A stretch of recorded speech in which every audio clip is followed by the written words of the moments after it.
Rendons-nous à présent en Belgique, précisément à Bruxelles, pour faire le point sur la table ronde de la diaspora congolaise. C'est une grande rencontre qui réunit d'une part les délégués du gouvernement congolais et d'autre part ceux de la diaspora congolaise. L'objectif est de mettre en place une stratégie concertée et inclusive dans le cadre de la reconstruction nationale. À ce sujet, nous sommes en ligne à partir de Bruxelles avec Adam Tchaloué, un des communicateurs de la majorité présidentielle.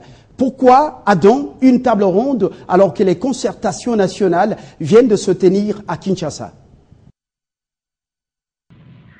Les concertations nationales ont permis au pays, d'une part, de dégager les problèmes actuels qui gênent la cohésion nationale et d'esquisser les pistes de solutions aux problèmes secteur par secteur.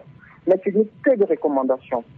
De ces recommandations, la synthèse du chef de l'État a permis de donner à qui des droits des orientations qui elles-mêmes seront traduites en décisions.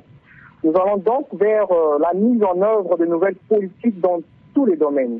Parmi ces domaines, celui de la diaspora.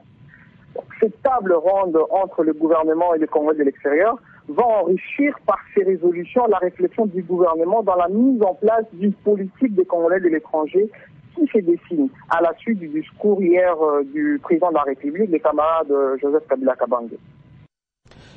Adam, est-ce que cette table ronde a pu réunir aussi l'autre diaspora dite combattante, très agressive en Europe?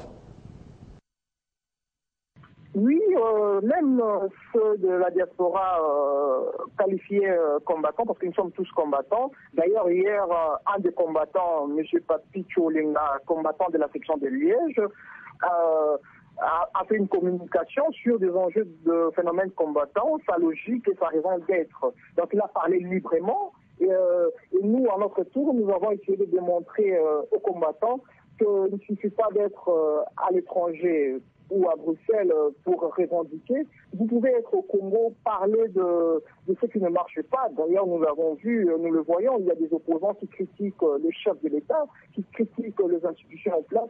Personne n'est arrêté. Et ils ont compris, mais ce n'est pas facile.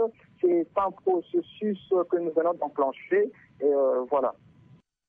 Alors, quelles sont les grandes résolutions ou les conclusions issues de cette table ronde de Bruxelles?